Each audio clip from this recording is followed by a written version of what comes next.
We were living the American dream. We had 3 beautiful kids, wonderful kids, a house in suburbia. We had the good fortune to travel. We had great friends, great family. I was married to my best friend and soulmate, so nobody was more blessed than me. We were caught unawares for this, but life can change in an instant. Sometimes God has other plans. I started feeling poor.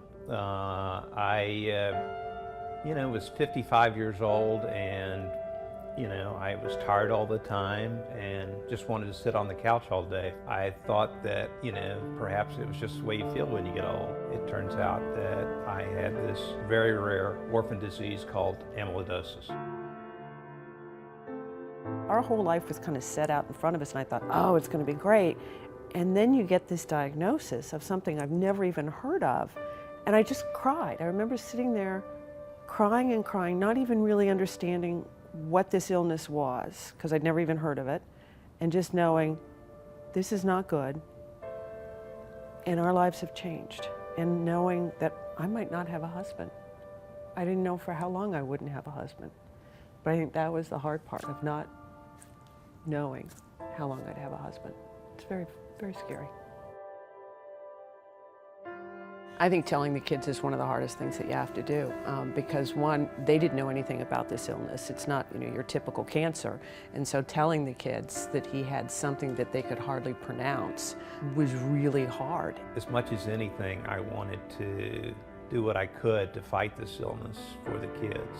Once we got diagnosed, probably the best cancer hospital in the world is right down the road at Sloan Kettering. I said, we need to go there. And that led us to Dr. Landau. Why is it so hard to diagnose? Because the symptoms of amyloidosis mimic symptoms of more common conditions. So people just don't feel well. Patients seek opinions from 4 doctors before getting diagnosed with amyloidosis. The longer you go with amyloidosis before getting diagnosed, the more organ function that is at risk. Dr. Landau looked at different protocols and believed for me that Velcade was the best protocol for me, and it was. It actually arrested amyloidosis almost immediately in the body. You're going to lose your hair when you go through a stem cell transplant because they give you this really toxic chemical to all but kill you.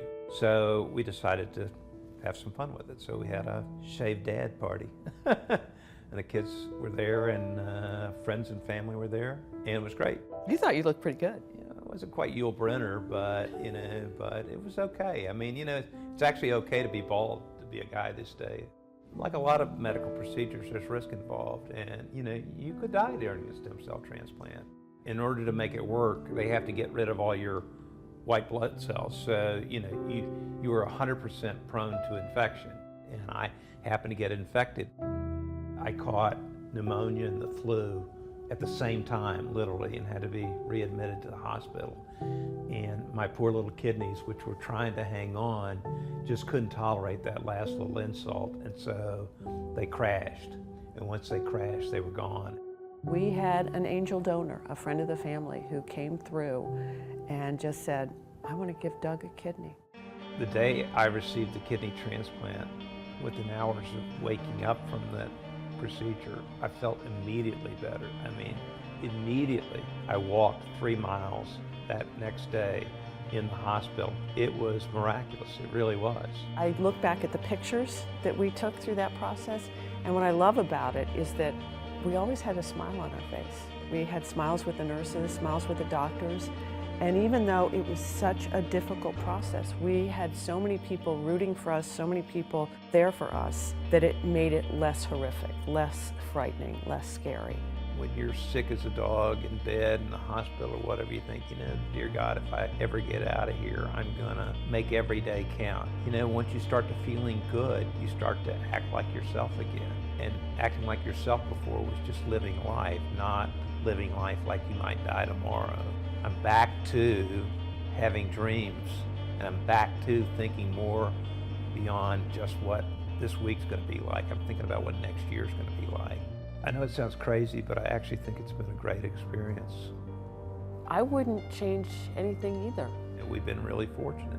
We're fortunate people asked to be able to find great doctors and great care, be able to afford that care, to be able to have great family and friends around us. Sometimes life throws you bad things, but in that situation, we've been really, really lucky.